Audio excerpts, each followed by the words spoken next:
Good morning बच्चों। चलिए बसंत से आज पार्ट 2 हम पढ़ेंगे। हमारे पाठ का नाम है लाख की चूड़ियाँ और इसके लेखक कौन है? कामता नाथ। इसके लेखक कामता नाथ हैं। पाठ का सार इस प्रकार है। प्रस्तुत पाठ में मशीनों के अधिकाधिक प्रयोग से उत्पन्न दुष्प्रभावों का हृदय स्पर्शी वर्णन किया गया है।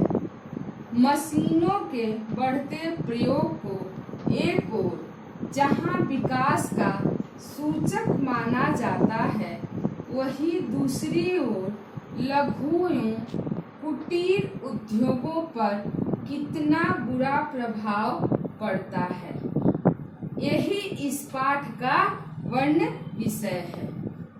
इस पाठ में मशीनी युग का शिकार हुए व्यक्ति बदलू की पीड़ा का मार्मिक वर्णन किया गया है। किसकी पीड़ा का वर्णन किया गया है? बदलू के। इस पाठ में जो पात्र हैं बदलू, उनके पीड़ा का जो है वर्णन इस पाठ में किया गया है।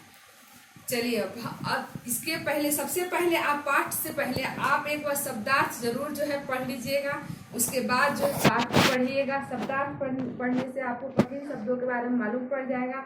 उसके बाद पाठ पढ़ेंगे तो आपके लिए आसानी हो जाएगा। चलिए अब हम आगे जो है पाठ पढ़ेंगे।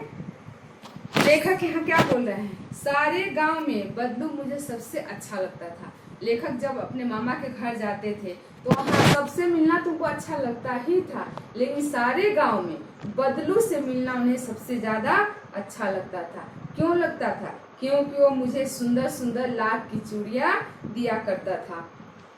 सबसे मिलना तो अच्छा लगता था, लेकिन बदलू से क्यों मिलना अच्छा लगता था? क्योंकि बदलू जो है लाख की सुंदर सुंदर गोल गोल चूड़ियाँ जो है लेखक को दिया करता था, जो उनको बहुत अच्छा लगता था। मुझे अपने मामा के गांव जाने का सबसे बड़ा चाव यही था, और जब कभी भी मुझे मौका मिलता था मामा के घर जाने का, तो मैं बहुत खुशी खुशी जाता था। मुझे बहुत अच्छा लगता था। इन गोलियों की वजह से मैं वहाँ जाना चाहता था। जब मैं वहाँ से लौटता तो मेरे पास ढेर सारी गोलियां रंग बिरंगी होती, जो किसी बच्चे का मन मोह ले। यहाँ लेखक क्या बोल रहे हैं? जब मैं वहाँ से अपने मामा के घर से अपने घर वापस आता था तो मेरे पास ढेर सारी छोटी छोटी रंग बिरंगी गोलियां होती थी, जो किसी भी बच्चे का मन मोह ले। खेलने की चीज होती है, हर बच्चा उसको खेलने के लिए अपने पास चाहता कि मुझे भी मिल जाए, तो किसी भी बच्चे का जो है वो मन मोह ले। यहाँ लेखक बता रहे हैं। वैसे तो मेरे मामा के गांव का होने के कारण मुझे बदलू को बदलू मामा कहना चाहिए था, पर मैं उसे बदलू मामा न कहकर बदलू काका कहा करता था। यहाँ लेखक क्या बोल रहे हैं? मेरे मामा के गांव के थे, तो मामा के गांव भी जो भी हमारे आस पड़ोस में होते हैं तो उनको हम मामा ही बोलते हैं, और मामा ही बोलना चाहिए, लेखक बोल रहे हैं। लेकिन मैं मामा ना बोल करके काका बोलता था। क्यों? क्योंकि वहाँ के सभी बच्चे जो हैं बदलू को बदलू काका बोलते थे, तो उन बच्चों के साथ साथ ये भी जो है बदलू को बदलू काका ही बोला करते थे। बदलू का मकान कुछ ऊंचे पर बना था। मकान के सामने बड़ा सा सहन था। और यहाँ लेखक क्या बोल रहे हैं? बदलू का जो मकान था वो कुछ ऊंचाई पर था, और उसके मकान के सामने कुछ सहन यानी कुछ ज्यादा जो है जगह खाली था वहाँ उसके मकान के सामने, और वही एक पुराना जो है नीम का वृक्ष था, यानी नीम का पेड़ एक पुराना उसके घर के पास था। उसी के नीचे बैठकर बदलू अपना काम किया करता था, और बदलू जो है उसी नीम के पेड़ के पास नीचे बैठ करके अपना काम किया करता था। और बगल में भट्ठी जो है दहकती रहती थी, जिसमें वो लाख पिघलाया करता था। लाख को पिघलाने के लिए आग की आवश्यकता पड़ती है, इसलिए बदलू क्या करता था? लाख पिघलाने के लिए अपने बगल में भट्ठी जला करके रखता था, जिस पर आराम से जो है अपने लाख को पिघला सके। सामने एक लकड़ी की चौखट पड़ी रहती, जिस पर लाख के, और उसके सामने एक लकड़ी का जो है चौड़ा सा चौखट रहता था, जिस पर वो लाख को पिघलाने के बाद उस पर रखकर मुलायम होने के लिए उस पर लाखों के सामान पतला जो है बेलता था, बेल करके चूड़ी का आकार देता था। 4-6 विभिन्न आकार की बेलनानुमा मुंगेरियां रखी रहती, जो और उन बेलने के लिए पीटने के लिए आप मुंगरिया क्या है? एक लकड़ी का मोटा सा जो है मूठ होता है, जिसे आप लोग कपड़ा पर धोते समय देखे होंगे, बहुत लोग जो है कपड़ा रखते हैं उसे पीट पीट करके धोते हैं, सामान ठोकते हैं। उसी प्रकार के बदलू के पास भी मुंगेरियाँ रहती थी, जो आगे कुछ पतली होती थी और पीछे से मोटी होती थी। आगे पतली होती थी और पीछे क्या होती थी, मोटी होती थी। लाख की चूड़ी का आकार देखकर वह उस पर मुंगेरियाँ पर चढ़ाकर गोल और चिकना बनाता। लाख जो है पिघलाता था, पिघलाने के पास जो है उसको बेल करके और उसी मुंगेरियों पर चूड़ी का वो आकार देता था। उसके बाद जो है उसे चूड़ी बनाने के बाद पूरा जो है उसमें रंग करता था, रंग भरता था। बदलू ये कार्य सदा ही एक मचिए पर बैठकर किया करता था, जो बहुत पुरानी थी। और बदलू ये काम कहाँ बैठकर किया करता था, सदा एक मचिया आप लोग देखे होंगे, छोटा सा जो होता है घर में बैठने के लिए, तो वो मचिए पर बैठ करके और हमेशा जो है उस पर जो काम किया करता था। और उसका मचिया कैसा था, बहुत पुराने, बगल में उसका हुक्का रखा रहता, जिसे वह बीच बीच में पीता रहता था। और बदलू जो है हुक्का पीता था। आप लोग बहुत सारे पिक्चरों में देखे होंगे, लोग हुक्का पीते हैं। पहले लोग ज़्यादा पीते थे, अब तो बहुत कम ये सब देखने के लिए मिलता है। तो हुक्का जो है वो पीता था और उसके बगल में वो भी रखा रहता था, जो बीच बीच में हुक्का पी लिया करता था। गांव में मेरा दोपहर का समय अधिकतर बदलू के पास बीतता था। और यहाँ लेखक क्या बता रहे हैं, जब मैं अपने मामा के गांव जाता था तो अधिकतर मेरा दोपहर का समय मैं बदलू के घर ही, बदलू के पास ही बिताता था। वह मुझे लला कहा करता और मेरे पहुँचते ही मेरे लिए तुरंत एक मछिया मंगा देता। और जब मैं बदलू के पास जाता था तो मुझे वो लल्ला कह करके संबोधित करते थे, बुलाते थे और मेरे बैठने के लिए अपने सामान एक और मछिया मंगा करके बैठा देते थे। घंटों बैठे बैठे उसी इस प्रकार चूड़ियाँ बनाते देखता रहता। लगभग रोज की ही जो है 6 चूड़ियाँ बनाता। पूरा जोड़ा बना लेने पर उसे वो बेलन पर चढ़ाकर कुछ क्षण चुपचाप देखता रहता, मानो वह बेलन न होकर किसी नववधू की कलाई हो। और लेखक क्या बोल रहे हैं, घंटों, मैं जब वहाँ जाता था तो घंटों जो है उनको चूड़ियाँ बनाते हुए देखता रहता था कि वो किस प्रकार जो है चूड़ियाँ बना रहे हैं। और बदलू जब चूड़ी बना लेता था तो उन चूड़ियों को जो है वो ऐसे निहारता था जैसे किसी नववधू की कलाई। नववधू की कलाई क्यों यहाँ पर जो है लेखक जिक्र किए हैं, नई नई जब दुल्हन आती हैं तो उनके हाथों में ढेर सारी चूड़ियाँ होते हैं जो बहुत सुंदर लगते हैं। मेहंदी होता है तो लोग अक्सर सबका ध्यान आकर्षित हो जाता है, उधर ध्यान लोग देने लगते हैं, देखने लगते हैं। उसी प्रकार यहाँ लेखक क्या बोल रहा है कि जैसे किसी नववधू की कलाई हो, उस प्रकार वो अपनी चूड़ियों को जो है निहारता था, देखता था। बदलू मनिहार था। बदलू कौन था, बदलू के बारे में लेखक बता रहे हैं, बदलू एक मनिहार था। मनिहार किसे कहते हैं, मनिहार कौन होता है, जो चूड़ी या श्रृंगार के सामान जो है बनाते हैं या बेचते हैं, उन्हें जो है हम मनिहार कहते हैं। वही बदलू क्या था, बदलू एक मनिहार था। चूड़ी बनाना उसका पैतृक पेशा था और जो चूड़ी वो बनाता था वो उसका अपना शौक से अपनाया हुआ कोई पेशा नहीं था। उसका जो है पैतृक पेशा था, यानी उसके दादा माँ बाप के द्वारा जो पेशा हो रहा था उसी पेशे को जो है वो आगे भी जारी रखा था, कर रहा था, उसका पैतृक पेशा था। वास्तव में बहुत ही सुंदर चूड़ियाँ बनाता था, उसकी बनाई हुई चूड़ियों की खपत बहुत थी। और जो है यहाँ पर लेखक क्या बोल रहे हैं कि बदलू जो चूड़ियाँ बनाता था वास्तव में बहुत सुंदर चूड़ी बनाता था, इसलिए उसकी चूड़ियों की खपत बहुत ज़्यादा थी। और कोई भी सामान अच्छा रहता है तो उसको जो है सब लोग ज़्यादा पसंद करते हैं, उसकी खपत ज़्यादा, यानी ज़्यादा उसको जो है खरीदने वाले आ जाते हैं तो उसकी खपत ज़्यादा हो जाती है। सभी स्त्रियां उसकी बनाई हुई चूड़ियाँ पहनती थी। यहाँ लेखक क्या बोल रहे हैं, उस गांव की जितनी भी स्त्रियां थी सभी बदलू के ही बनाई हुई चूड़ियों को पहनती थी। गांव की औरतें तो पहनती ही थी, आसपास की जो और भी औरतें थी वो भी जो है उसकी चूड़ियों को खरीद करके ले जाती थी और पहनती थी। उसका अभी तक वस्तु विनिमय का तरीका और था। और जो यहाँ पर वस्तु विनिमय लोग लेखक क्यों बोले हैं, बदलू का जो अभी तक जो काम था वो पैसे से चूड़ी नहीं बेचता था, वस्तु विनिमय यानी कोई सामान लेकर के ही चूड़ी देता था, अनाज हो या और कुछ सामान हो तो सामान के बदले सामान जो लेकर के व्यापार होता है उसे हम वस्तु विनिमय कहते हैं। उस प्रकार बदलू जो है अपनी चूड़ियों को बेचा करता था। मैंने कभी भी उसे किसी से झगड़ते नहीं देखा है। लेखक क्या बोल रहे हैं, अपने चूड़ियों के बदले शांत स्वभाव का था बदलू, कभी किसी के साथ लड़ाई नहीं करता था, मोल भाव नहीं करता था और किसी प्रकार से कोई जो है जिद नहीं करता था। जो कुछ कोई दे दे चूड़ियों को बदलू चुपचाप लेकर के रख लेता था। मैंने कभी उसे किसी के साथ झगड़ते नहीं देखा। लेखक क्या बोल रहे हैं, मैंने कभी भी बदलू को किसी के साथ झगड़ते हुए नहीं देखा था। हाँ, लेकिन शादी ब्याह के मौके पर वो अवश्य जिद करता था। लेकिन जब किसी के घर में शादी ब्याह पड़ती थी तो उस समय बदलू जो है अवश्य जिद करता था और उसी समय जो है पूरे वर्ष का वो कसर निकाल लेता था। चाहे मुफ्त में ही पूरा साल कोई से चूड़ी ले जाओ चुपचाप दे देता, लेकिन उस समय जो है पूरा कसर वो जो है निकाल लेता था। आखिरी सुहाग के जोड़े का महत्व ही और होता है। मुझे याद है मेरे मामा के यहाँ किसी लड़की के विवाह पर जरा सी बात पर बिगड़ गया था और फिर से मनाने में लोहे लग गए थे। और फिर यहाँ लेकर क्या बोल रहे हैं, आखिरी जोड़ा यानी सुहाग के जोड़े का जो महत्व होता है कि शादी का जोड़ा है उसके लिए जो है बदलू कुछ भी करने के लिए तैयार हो जाता था, एकदम जिद कर लेता था और जो उसे चाहिए वो अपने मनमानी चीज लेकर ही रहता था। इसलिए कभी कभी जो है उसको मनाना पड़ता था। लेखक यहाँ क्या बोल रहे हैं, मेरे मामा के घर जब एक बार विवाह था तो बदलू जिद पर अड़ गया था, जिसको मनाने में सब लोग परेशान हो गए, लोहे लग गए, यानी सबको बहुत परेशानी उठाना पड़ता तब जाकर के बदलू जो है माना था। विवाह में इसी जोड़े का मूल्य इतना बढ़ जाता है कि उसके लिए उसकी घरवाली को सारे वस्त्र मिलते, ढेरों अनाज मिलता, उसके अपने लिए पगड़ी मिलते, रुपये जो मिलते सो अलग। और यहाँ लेखक क्या बोल रहे हैं, इस तरह से मुफ्त में भी देने के लिए बदलू तैयार रहता है।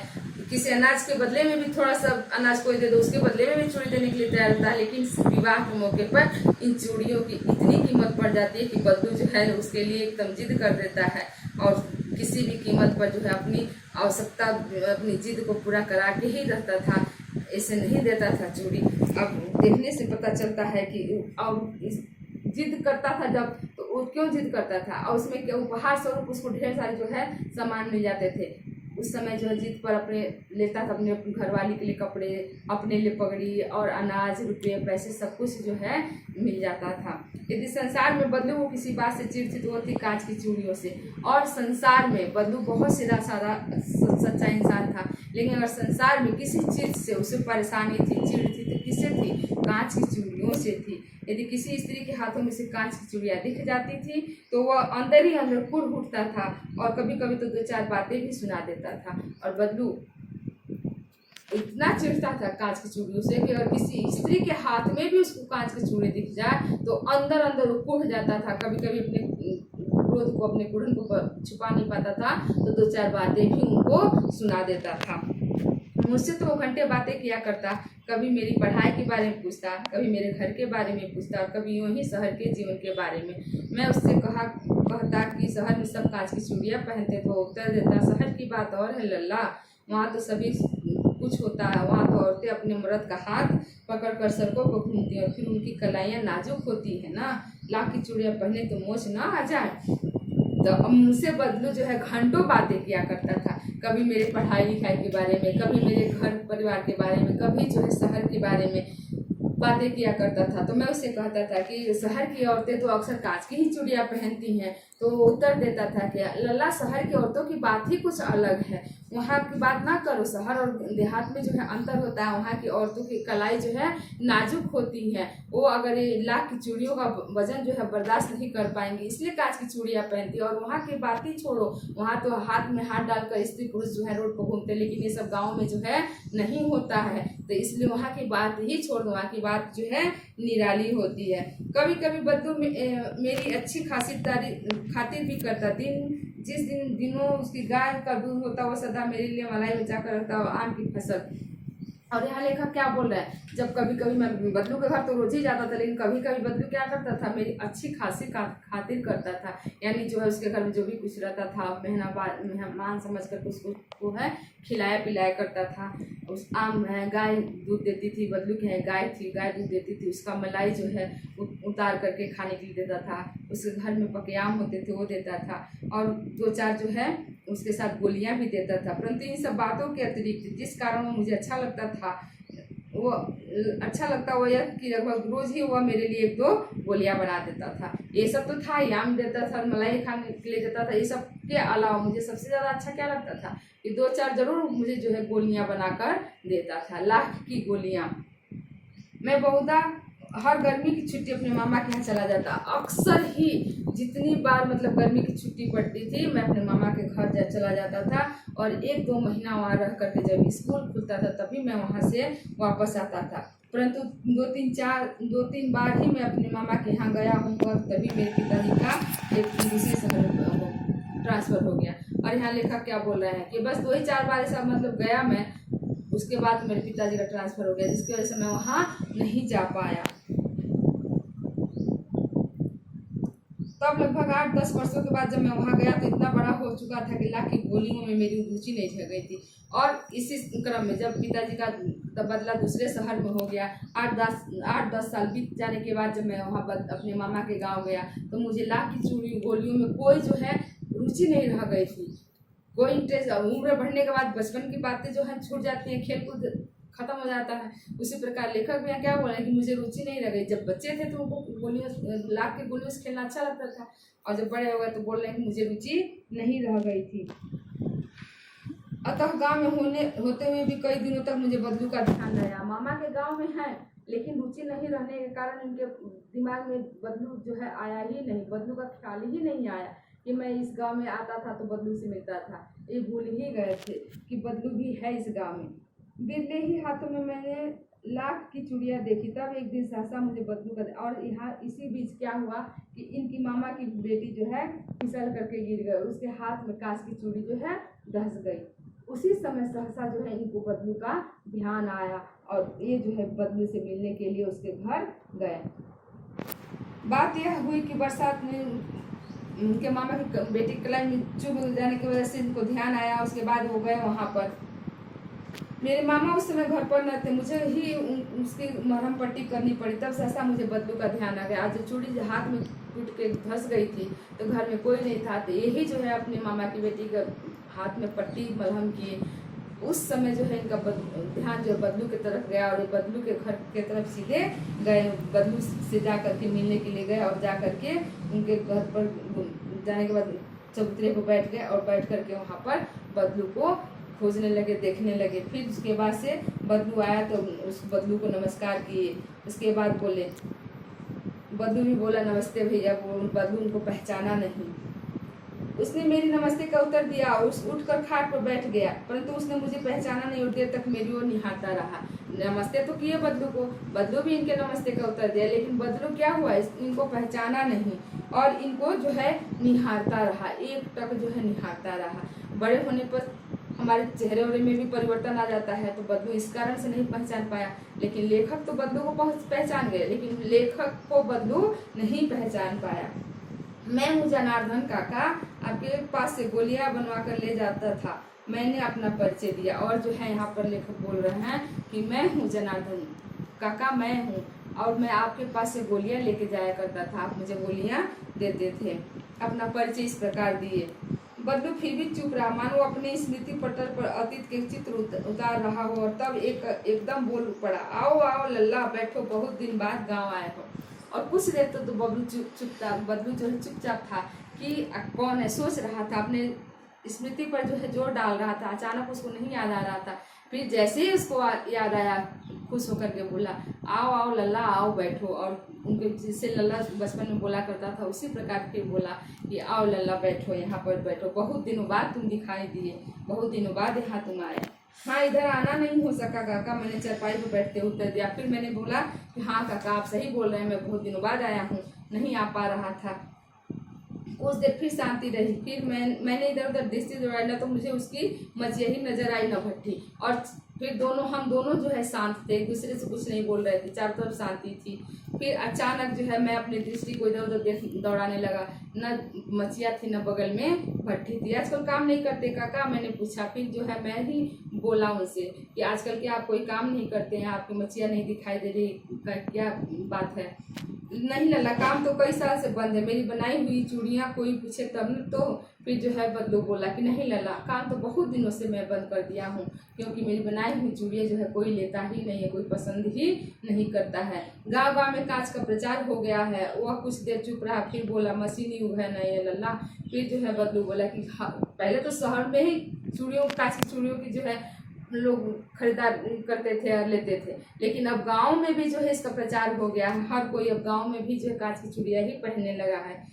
मेरे लाख की चूड़ियों को कोई नहीं लेता है लल्ला, इसलिए मैं जो है अपने इस व्यापार को बंद कर दिया हूँ और मशीनी युग आगे जाने की वजह से मेरा व्यापार बंद हो गया है। आज का सब काम मशीन से होता है, खेत भी मशीन से जोते जाते हैं। फिर जो सुंदरता कांच की चूड़ी में होती है लाख की चूड़ी में कहाँ संभव है। और बदलू को बता रहा है कि सिर्फ चूड़ियाँ ही नहीं मशीन से बन रही है, आजकल बहुत सारे काम जो है मशीन से होने लगे हैं, खेती बाड़ी भी जो है मशीन से होने लगे हैं। मेरी जो लाख की चूड़ियों में सुंदरता होती थी कांच की चूड़ियों में कहाँ सुंदरता है, लेकिन क्या करें, लोग जो है कांच की चूड़ियों को ही पसंद कर रहे हैं। लेकिन कांच का बड़ा खतरनाक होता है, बड़ी जल्दी टूट जाता है। मैंने कहा नाजुक तो फिर होता ही है लल्ला। कहते कहते से खांसी आ गई, रो देर तक खांसता रहा। लेकिन फिर जो है बोल रहे हैं लेखक कि कांच की चूड़ियाँ तो बहुत खतरनाक होती है, वो जल्दी ही टूट जाता है, लेकिन फिर भी उसको लोग पसंद करते हैं। लाख तो जल्दी नहीं टूटता है, नाजुक होता है कांच की चूड़ी। फिर जो है बदलू बोलता है कि कुछ भी हो लेकिन लोग तो उसी को ही पसंद करते हैं नाजुक होने के बावजूद भी। और बोलते बोलते बदलू को खांसी आ जाती है, बदलू खांसने लगता है। मुझे लगा उसे दमा है। अवस्था के साथ साथ उसका शरीर ढल चुका था, उसके हाथों पर और माथे पर नसें उभर आई थी। और लेखक को लगा कि शायद बदलू को जो है दमा की बीमारी है, इस वजह से जो इसको खांसी आ गई है। इसकी अवस्था भी हो गई, उस प्रकार की बुढ़ापा दिखाई दे रहा था चेहरे पर भी और शरीर पर भी। शरीर जो है उसके नस नस जो है ढीले हो गए थे। आप लोग भी देखे होंगे जब बुढ़ापा आता है तो कैसे सब शरीर जो है आदमी का ढीला हो जाता है, उसी प्रकार बदलू जो है लेखक को ढीला दिखाई दे रहा था कि उसके जो है नस ढीले हो चुके हैं, उसके हाथ पैर जो है कमजोर हो चुके हैं, इसीलिए नसें जो है दिखाई दे रही हैं उभर करके। जब यह आदमी युवा अवस्था में रहता है तो नसें दिखाई नहीं देती है, लेकिन जैसे जैसे शरीर ढलता है तो नस दिखाई देने लगता है। जाने कैसे उसने मेरी शंका भाप ली और बोला दमा नहीं है मुझे, फसली खांसी है। और फिर शायद जो है बदलू को अनुभव हो गया कि मैं उसके बारे में दमा के विषय में सोच रहा हूँ, तो वो बोला कि नहीं नहीं मुझे दमा नहीं है, मुझे फसली खांसी यानी मौसमी खांसी, जो सर्दी खांसी हो जाता है मौसम बदलने के अनुसार, वो हुआ है, मुझे जो है दमा नहीं है। यही महीने 2 महीने से आ रही है, 10-15 दिन में ठीक हो जाएगी। फिर बदलू बोल रहा कि यही महीने 2 महीने से आ रही, मौसम बदला है तो 10-15 दिन में ठीक हो जाएगा। मैं चुप रहा, मुझे लगा उसके अंदर कोई बहुत बड़ी व्यथा छिपी है। मैं देर तक सोचता रहा कि इस मशीन लोग ने कितने हाथ काट दिए। कुछ देर फिर शांति रही जो मुझे अच्छी नहीं लगी। मैं चुपचाप जो है वहाँ पर बदलू की जो है बातें सुन करके चुप हो गया, बदलू भी चुप हो गया। और मुझे लगा कि बदलू मुझे जरूर कुछ न कुछ मुझसे छुपा रहा है, कोई ना कोई इसको जरूर कष्ट है, लेकिन ये बता नहीं रहा है। और मैं सोचने लगा कि इस मशीनी युग की वजह से कितने जो है व्यापार बंद हो गए, काम बंद हो गए, सब जो है बेकार हो गए हैं, बेरोजगार भी हो गए हैं। और मुझे जो है शांति बिल्कुल अच्छी नहीं लग रही थी उस समय। आम की फसल अब कैसी है काका? फिर जो है मैं उस शांति को चीरते हुए बोला कि आम की फसल इस बार आम जो है आए हैं कि नहीं पेड़ में, उनकी फसल कैसी है काका? बोलते हुए मैं जब बोला, कुछ देर बाद पश्चात मैंने कहा, मैंने बात का विषय बदलने का जो है कोशिश किया आम के माध्यम से। अच्छी है लल्ला, बहुत अच्छी है, उसने लहक कर उत्तर दिया और अंदर अपनी बेटी को आवाज़ दी, अरे रज्जो लल्ला के लिए आम तो ले आओ। और बहुत खुश होकर के चहक करके बोला कि बहुत अच्छी है लल्ला, और अपनी बेटी को आवाज़ देते हुए बोला रज्जो अंदर से आम तो ले आओ। फिर मेरी और मुखातिब होकर बोला, माफ़ करना लल्ला, मुझे आम खिलाना भूल गया था। और फिर मेरी तरफ अपना मुँह करके बोले कि मुझे माफ़ करना लल्ला, मैं तो भूल ही गया था आम खिलाना। नहीं काका, आम तो इस साल बहुत खाए हैं, वाह वाह, बिना खाए खिलाए कैसे जाने दूंगा। फिर वो बोले, नहीं काका, मैं तो इस साल बहुत आम खाया हूँ। तो बदलू बोला, कितना भी खाए तो क्या, लेकिन मैं बिना खिलाए तुमको जाने थोड़ी दूंगा, इसलिए चुपचाप बैठो। वे मुझे वे दिन याद हो आए जब मेरे लिए मलाई बचा कर रखता था। और फिर जब है मुझे उस समय की याद आ गई जब मैं आता था तो बदलू किस प्रकार मेरे लिए मलाई बचा कर रखता था और मुझे खाने के लिए देता था। गाय तो अच्छी है ना काका? मैंने पूछा। और फिर जो है गाय किनको याद आ गई मलाई खाने के बाद, तो पूछे गाय तो अच्छी है ना काका? गाय कहाँ है लल्ला? 2 साल में बेच दी, कहाँ से खिलाता? फिर जो है बदलू बोल रहा है कि गाय कहाँ है लल्ला? 2 साल हो गए, अपनी गाय को भी बेच दिया, आर्थिक स्थिति खराब हो गई, जिसकी वजह से बदलू का व्यापार बंद हो गया, उसकी आर्थिक स्थिति खराब हो गई। तो गाय को कहाँ से खिलाता? इसलिए बोल रहा है कि मैं गाय को कहाँ से खिलाता, इसलिए गाय को बेच दिया। इतने में रज्जू उसकी बेटी अंदर से एक डलिया में ढेर सारे आम ले आई। यह तो बहुत है काका, इतने खा पाऊंगा? मैंने कहा। फिर इतनी ही देर में उसकी बेटी अंदर से एक टोकरी में डलिए में जो है आम लेकर के आई। तो लेखक देख करके बोल रहा है कि इतना आम मैं खा पाऊंगा काका, इतना आम मैं कैसे खाऊंगा। वाह वाह, वो हंस पड़ा, शहरी ठहरे ना, मैं तुम्हारी उम्र का था तो इसके चौगुने आम एक खपत में खा जाता था। फिर जो है बदलू हंसते हुए बोला, वाह वाह, अब तुम शहरी हो गए हो इसलिए इतने आम नहीं खा पाओगे, तुम शहरी हो ना, हम जब तुम्हारी उम्र में थे तो इसके चौगुना आम खा जाते थे एक ही बार में। उस दो बार खाने की जरूरत नहीं पड़ती थी, एक ही बार में हम जो है चौगुना आम खा जाते थे। आप लोगों की बात और है, मैंने उत्तर दिया। अच्छा बेटी, लल्ला को 4-5 आम छांट कर दे दो, सिंदूरी वाला देना, देखो लल्ला कैसे हैं, इसी साल यह पेड़ तैयार हुआ है। और फिर जो बदलू अपनी बेटी से बोला कि ठीक है रजो, 2-4 और आम जो है छाट करके, जो सिंदूरी है, सिंदूरी मतलब जो ऊपर से लाल लाल दिखते हैं आम के, वो उसको सिंदूरी लोग बोलते हैं गाँव में, तो सिंदूरी वाले आम जो है दे देना। और फिर जो है बदलू जो बोलता है लेखक से कि इसी साल ये पेड़ जो है मेरा तैयार हुआ है। रजो ने 4-5 आम अंजलि में लेकर मेरी ओर बढ़ा दिए। आम लेने के लिए मैंने हाथ बढ़ाया तो मेरी निगाह एक क्षण के लिए उसके हाथों पर टिक गई। गोरी गोरी कलाइयों पर लाख की चूड़ियां बहुत ही फब रही थी। और रजो जैसे ही आम देने के लिए अंजलि में आम लेकर के आई और मुझे देने लगी तो मेरे जो निगाह है उसके हाथ पर पड़ गई। उसकी गोरी गोरी हाथों में वो लाल लाल सुंदर सुंदर चूड़ियाँ जो पहनी हुई थी, लाख की चूड़ियाँ, वो बहुत फब रही थी। बदलू ने मेरी दृष्टि देख ली और बोल पड़े, यही आखिरी जोड़ा बनाया था जमींदार साहब की बेटी के लिए उनके विवाह पर। फिर बदलू समझ गया कि चूड़ियों पर जो है इनका ध्यान चला गया है, तो बदलू जो है बोल पड़ा कि ये मेरी जो है चूड़ी आखिरी जोड़ा है, मैं जमींदार साहब की बेटी के लिए बनाया था, लेकिन वो नहीं लिए, तो मैं अपनी बेटी रजो को जो है इसको दे दिया हूँ पहनने के लिए। 10 आने पैसे मुझको दे रहे थे, इसके जो है दाम कितने लगा रहे थे, 10 आने, बहुत कम जो है दाम दे रहे थे। मैंने जो नहीं दिया, कहा शहर से ले आओ, मैं उनसे जो है कोई बहस नहीं किया, उनसे जिद नहीं किया और सीधे बोल दिया कि आप जो है शहर से जाकर के चूड़ी ले लीजिए, मेरी चूड़ी वापस मुझे दे दीजिए। और मैं अपनी चूड़ी ले लिया। मैंने आम के लिए और खाकर थोड़ी देर के लिए पश्चात मैंने आम ले लिया और खाकर थोड़ी देर पश्चात चला आया।